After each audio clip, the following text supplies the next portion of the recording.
इन दोनों संख्याओं को हम जोड़ दें।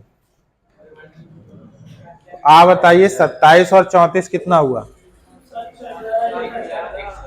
161।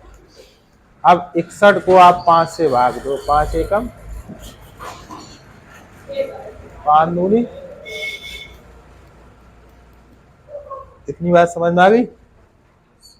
अब ध्यान से समझना, यहां पर भी 5 है, यहां पर भी 5 है, यहां पर भी 5 है। अगर 5 से भाग देने पर शेषफल 2 आता है, 34 में 5 से भाग देने पर 4 आता है, और मैंने संख्याओं को जोड़ा है, यहाँ कितना बचा? अब हमें ये कहा जाए ये 5 नहीं पता है, ये 5 नहीं पता है, ये 5 नहीं पता है। अब यहाँ पे पता है ये डी है, डी से भाग दिया गया, डी से भाग दिया, डी से भाग दिया, इतना बचा। अगर आपसे डी पूछा जाए तो कैसे निकालोगे? बहुत आसान सी भाषा में समझना, जो पहले आए थे उन्हें जोड़ दो, और जो लास्ट में जोड़ में भाग दिया जाए उसे क्या कर दो? घटा दो। तो आंसर कितना आ गया? 5। देखो 5 ही तो था। ये बात नोट करके लिख लो। बता चुके, भाज्य बराबर भाजक गुणे भागफल प्लस शेषफल। ये बात नोट करके लिख लीजिएगा। कैसे लिखना है वो समझना।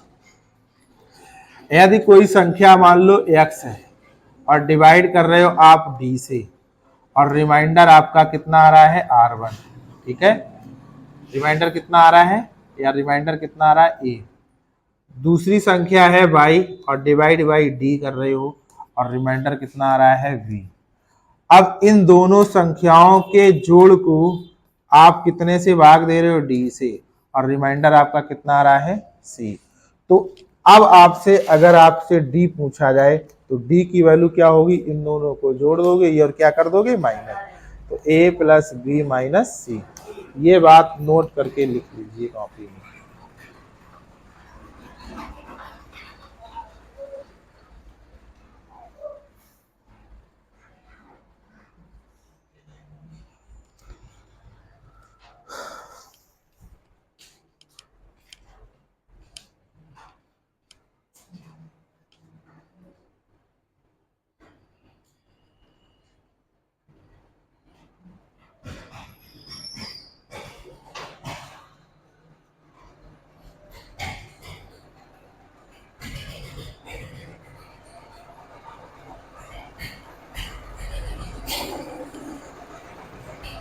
अब यहां से सवाल समझना।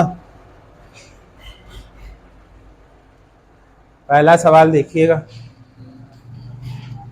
एक संख्या मानी मैंने क्या है? m। ठीक है, और कितने से भाग दे रहे हैं? d से भाग दे रहे हैं, और रिमाइंडर कितना आ रहा है? मानते हैं कितना आ रहा है? 5। ठीक है, दूसरी संख्या है n और डिवाइड बाई कर रहे हो d से, और रिमाइंडर कितना आ रहा है? 4। ठीक है, अब हमने क्या किया? am प्लस an को कितने से भाग दिया? d से। अब आपका रिमाइंडर कितना आ रहा है? 2। तो आपको बताना है d का मान क्या होगा।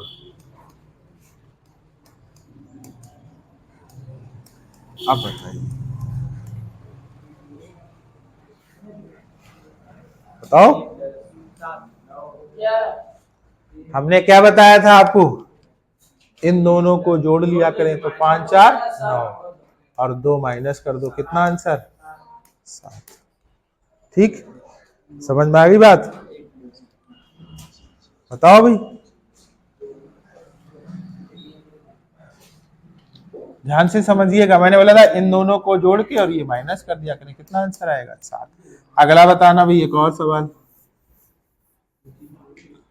यहां से मैंने भाग दिया तो बचा कितना? 30। यहाँ कितना बचा? 34। और यहाँ कितना बचा है? 7। बताइए डी का मान क्या होगा?